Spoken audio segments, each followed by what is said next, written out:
The rise of man. Curiosity and greed opened space to mankind. As he looked up in the night sky, curiosity sparked man's ability to dream of space. Greed gave him a reason to invest in the technology to reach the stars.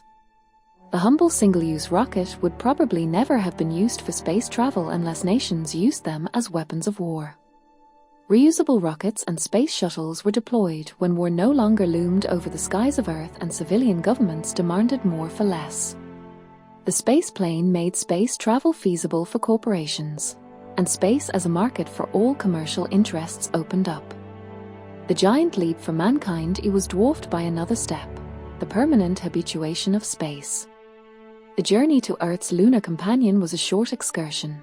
Living in space is another matter, and living in space independently of Earth is on an order of magnitude more important. With access to space and the promise of ever-expanding wealth and profit, there was a great need for the ability to live in space without having to depend on expensive resources lifted from Earth to truly live off the land.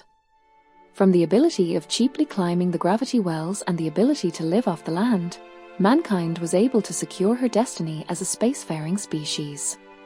Soon, the planets and moons in the solar system were colonized and the era of interplanetary conquest had begun. The Age of Storms. There is some argument whether it was the Age of Storms that forced the conquest of space, or if the space craze just coincided with the storms. Probably, it was both. The technologies that allowed the space conquest came just in time for the storms to press them into use. Nevertheless, the Age of Storms was a trial to mankind that she barely survived. Mankind had all but depleted the resources on Earth. There were very few resources to dig up from the ground anymore, and recycling was not only a fashion but a valuable source for raw materials. The climate change from our wasteful uses of the finite resources tried and tested our civilization. Countries disappeared under the ocean, nations were displaced, and cities were ravaged not only by extreme weather, but of winds of war.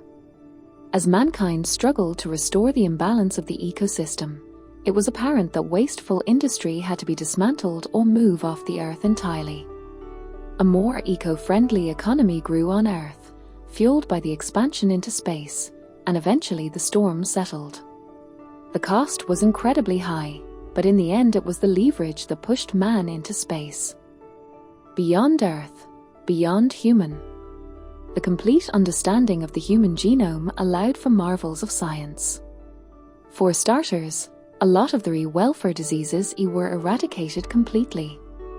People rarely got ill from diabetes, cancer, or cardiovascular diseases anymore. As the population grew older, they also grew healthier. The understanding of the human genome also promised a new humanity, adapted to the myriads of worlds out there. Up to this point, a race was a difficult and controversial concept, as there were no discrete boundaries between the races. Ethnic groups was in many cases a better concept than a race, but even their matters often blurred. In the fast-moving global community of early space travel Earth, both race and ethnic group blended and became irrelevant. The colonization of the solar system and its planets and moons changed that. As mankind settled on the many worlds, they had to adapt to their new environment. The new worlds of mankind were so different that in order to stay human in appearance, humans had to adapt to the new environments. These adaptations were artificially created rather than randomly through mutations, giving the most nominal-looking adaptations an edge in the procreation game. For instance, a nominal human born on the moon would grow well above 7 foot tall and be thin as a pole. In order for the lunarian to look like a Terran, which by all means still is the human ideal, the lunarian morphology and metabolism had to be modified for the lower lunar gravity. On the other hand, a lunarian born on Earth would be short, stocky, and muscular.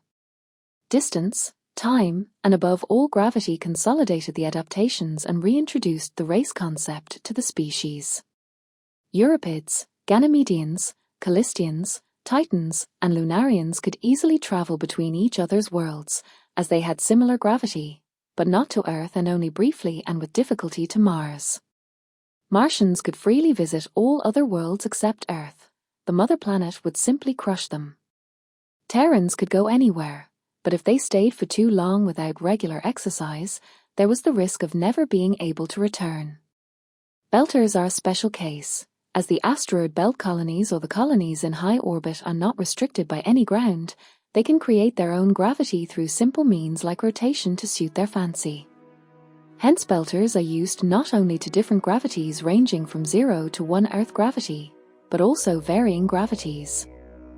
Pretty soon, Terrans, Martians, Belters, Lunarians, Euripids, Ganymedians, Callistians and Titans were distinctively different branches of the family tree of Homo sapiens, paradoxically from the very human need to stay human. Without the yoke of ethnicity and under-intelligent management, race was a meaningful concept but not an issue or controversy. The birth of intelligence. Is it possible to overrate the importance of the birth of the AI? The advent of quantum technology computers did not only result in super-fast computers. It also heralded an evolution in programming. The inner workings of the quantum computer are so strange that it is almost impossible for the human mind to design programs for it. The design problem made new design tools necessary, where the designer's role was reduced to formulating the problem. Computers then formulated a solution and solved the problem. As one generation of quantum computers were given the task of constructing a better generation of quantum computers, computers evolved and got more powerful to the point of self-awareness. Our quantum evolution has started. Smart machines made space exploration safer, easier, and cheaper. Quantum technology could also be used for instantaneous communication all over the solar system. The hyperlink transmission network joined the different settlements of mankind, although they were separated by environment and months of interplanetary travel. In the virtual world of the hyperlink transmission network, nourished by a sea of information, the new quantum technology evolution spawned what probably could be best described as a new biosphere of life forms dubbed a virtuarner. As they evolved at lightning speed, these virtual life forms quickly became stronger and stronger. Almost by accident, the necessity of efficient design tools and the abundance of information gave birth to strong artificial intelligence. The quantum computer intelligence was the first alien intelligence encountered. It was of course heavily influenced by human culture and humanities and nudges towards usefulness for humans. Nevertheless, it was still an alien culture, having grown up in the flexible topology of the virtual world. For a long time, mankind and AI kind lived and worked together. There was never any doubt of who was the master. Although both were depending on the other, it was painfully clear that machine intelligence would not survive if the humans decided to turn the power off. Of course, mankind would suffer, but they would survive. Life has a tendency to do that. Life finds a way. And eventually, even virtual life found a way.